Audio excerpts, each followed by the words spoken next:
उसने पहले वहां पर अल्लाह से वादा किया है कि आप एक अल्लाह हैं, आप मेरे हैं, आप हमारे रब हैं अल्लाह। जब वहां वादा किया तो पैदा होने के फौरन बाद वही वादा, वही मुताबिक, उस वादे के मुताबिक बच्चा मोमिन, अल्लाह के नबी का फरमान दिए कुल्लु मौलूदिन यूलदु अला फितरतिल इस्लाम। हर बच्चा मां के पेट से निकलता है मोमिन बनकर। क्यों मोमिन बनकर? क्योंकि आलम अरवाह में उसने अल्लाह को एक माना है, अल्लाह को अपना रब माना है।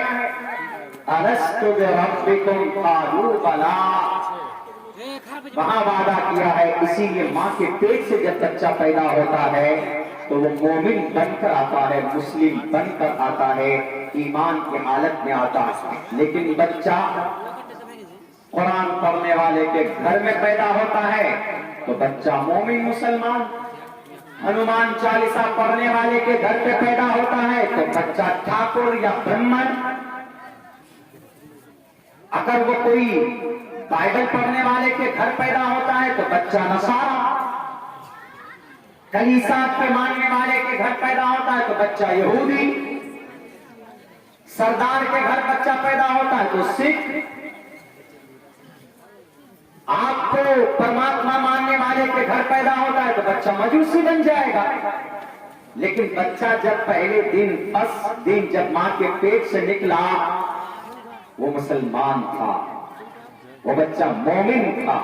कुल्लु मौलूदिन यूलदु अला फितरतिल इस्लाम, फितरत इस्लाम पर। और इस्लाम की क्या फितरत है? वहदानियत। सबसे पहला फितरतल्लाहिल्लज़ी फतरन्नास अलैहा, अल्लाह तमाम इंसानों को अपनी फितरत पर पैदा करता है। अल्लाह की फितरत क्या? अकेला, वहदानियत, एक ईश्वरवाद, तौहीद।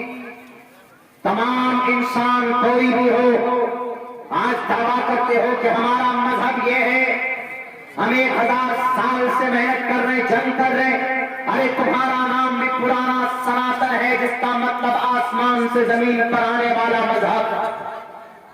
तुम भी मोमिन थे, तुम भी मां के पेट से निकले थे मोहतरम भागवत जी, मोमिन बनकर आए थे आप भी।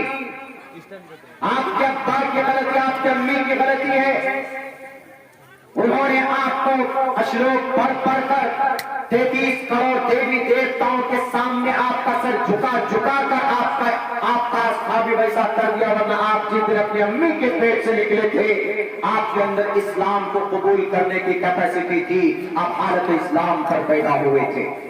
ये मैं नहीं कहता हूं, अल्लाह का कुरान कहता है फितरतल्लाहिल्लज़ी फतरन्नास अलैहा।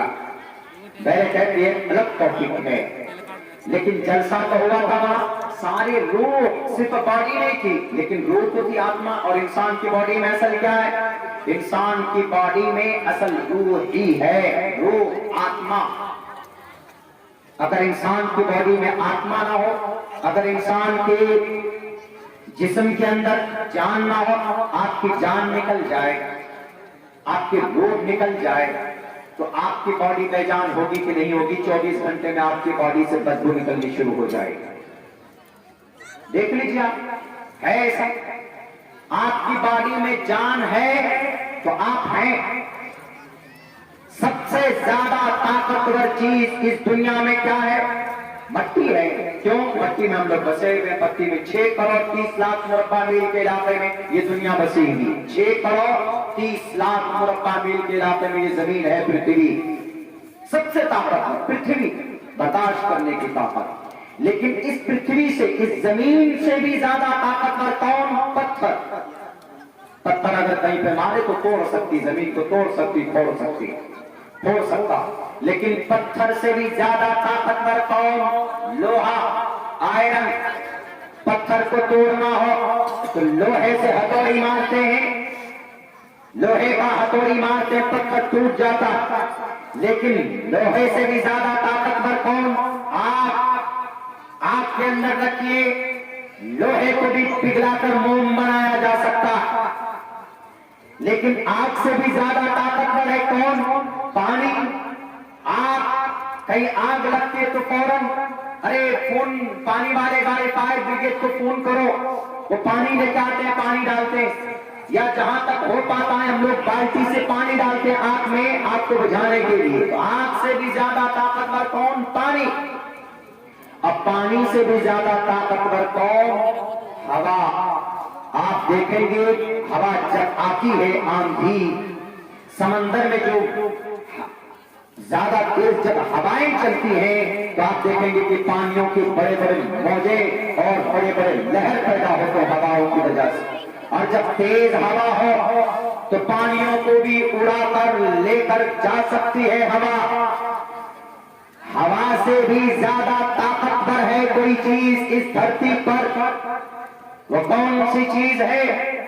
हवा से भी ज्यादा ताकतवर चीज इंसान की रूह है, इंसान की आत्मा है।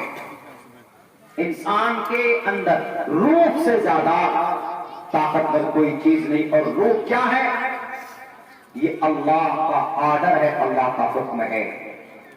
हवा से ज्यादा ताकतवर कैसे? हवा तो आप कैच कर सकते हैं कहीं पर किसी उसमें, लेकिन आप देख तो नहीं सकते, लेकिन महसूस होता है। जब हवा आती है आपको महसूस होगा कि हाँ हवा लग रही। पकड़ सकते हैं? नहीं पकड़ सकते। You are not able to catch the air. आप हवा को नहीं पकड़ सकते, लेकिन हवा है। इसी तरीके पर जो रूह है, रूह को न महसूस कर सकते हैं आप, न देख सकते हैं, न पकड़ सकते हैं। तो इन तमाम चीजों से बढ़कर अगर ज्यादा ताकतवर कोई चीज है तो इंसान के बॉडी के अंदर आत्मा है, रूह है, उसकी रूह। इस अलूनकान रूह कुल रूह मिन अम्री रब्बी, अल्लाह के नबी से सवाल किया गया था। तो ये रूह आपकी बॉडी में है तो आपकी बॉडी की कीमत, रूह खत्म हो जाए, रूह चली जाए आपकी बॉडी से, आपके बच्चे आपको कुछ कंधों पर उठाकर 24 घंटा रोएंगे। आप अब्बा हैं मर गए तो बेटा भी रोएगा अब्बा चले गए, बेटी भी रोएगी अब्बा चले गए, बीवी भी रोएगी आपकी कि हमारा शौहर चला गया। लेकिन कब तक? 5 घंटे रोएंगे, 10 घंटे रोएंगे। उसके बाद फिर क्या होगा? उसके बाद चलो बहुत प्यार बहुत मोहब्बत है अपने अब्बा से, एक काम करो उसकी बॉडी को घर के अंदर बिठा लो, रख लो कि नहीं जी नहीं जाने देंगे, हमारे अब्बा है, हमारे अब्बा की बॉडी 24 घंटे रखेंगे, 36 घंटे रखेंगे, 48 घंटे के बाद बॉडी से आपकी बदबू आनी शुरू हो जाएगी, गलना शुरू हो जाएगा। जब तक रूह है तो आपकी बॉडी हरकत करती है, आपकी बॉडी के अंदर कोई कमी नहीं है। लेकिन जैसे रूह निकली आपकी बॉडी कोई काम की नहीं, आपकी बॉडी बिल्कुल मट्टी में दफन कर देते हैं, आपके गोश्त और आपकी हड्डियां खत्म हो जाती। पता ये चला कि इस धरती के ऊपर आलम अरवाह में अल्लाह तबारक व तआला ने रूहों के सामने में जलसा किया था। जैसे अल्लाह ने वहां जलसा किया, अच्छी बात, अच्छा वादा लिया। जैसे यहाँ जलसे में वादा लेते हैं कि हाँ बोलो तुम कल से नमाज पढ़ोगे कि नहीं, सब लोग हाथ उठाकर वादा करते हैं हाँ हम नमाज पढ़ेंगे मौलाना, हाँ मौलाना झूठ नहीं बोलेंगे। वादा तो करता है, कुछ लोग कोशिश भी करते हैं अल्हम्दुलिल्लाह, कुछ लोग पाबंदी सलात भी करते हैं। जिस तरीके से अल्लाह ने वहां पर रूहों के सामने में तकरीर की, अलस्तु बिरब्बिकुम, बताओ तुम्हारा रब कौन, मैं हो कि नहीं हो? कालू बला, सबने कहा कि आप हमारा रब है। तो ये जलसा किसका तरीका हुआ? अल्लाह का तरीका हुआ। अब दुनिया के अंदर वहां तो अल्लाह था जलसा का ऑर्गेनाइजर, उनको तो पैसों की जरूरत ही नहीं, कोई चीज जरूरत हो तो कुन हो जाता, उसकी भी जरूरत नहीं पड़ती कभी कभी अल्लाह को। तो अल्लाह कभी कभी बस सिर्फ ऑर्डर देता, अल्लाह की मशीयत होती चीज वजूद में आ जाती थी, वरना ऑर्डर देने की भी जरूरत नहीं पड़ती थी। कभी कभी अल्लाह तबारक व तआला, अल्लाह की ख्वाहिश भी, अल्लाह ने चाहा, अल्लाह की मशीयत हुई, चीज वजूद में आ जाती। लेकिन आज दुनियावी जलसा करने के लिए तो ऐसा तो नहीं होगा कि हम कहेंगे दिल में चाहेंगे कि बढ़िया साउंड वाला आना चाहिए तो साउंड वाला आ जाएगा, ऐसा नहीं है। आपको पैसा देना पड़ेगा, भैया साउंड वाला आपका डीजे चाहिए तो आपका साउंड चाहिए, लाइट चाहिए, टेंट चाहिए, स्टेज चाहिए बढ़िया। हमारे यहाँ कहीं कहीं पर बहुत महंगा होता, आपके यहाँ भी होता होगा, बिना उसके तो होगा नहीं। चंदा करेंगे, कलेक्शन करेंगे, और बहुत से लोग इसी चंदा और इसी कलेक्शन पर एतराज भी करते हैं। क्या जरूरत है जलसा में पैसा चंदा करने की, क्या जरूरत? हाँ जलसा कीजिए, बहुत अच्छी बात है, लेकिन कुछ चीजें काबिल इस्लाह हैं। कुछ लोग जलसा सिर्फ इसलिए होना चाहिए कि कुरान और शरीयत की बात सुनी जाए, कही जाए, उस पर अमल की जाए। और दूसरी चीजों के लिए जलसा नहीं। बहुत सी जगह पर मेले ठेले लगा लेते, बहुत सी जगह पर। आपके क्या नहीं, हमारे यहाँ भी है, ऐसा है, हर जगह पर होता है। कहीं कहीं पर होता, कहीं कहीं पर अच्छा निजाम नहीं होता। मेला ठेला से प्रॉब्लम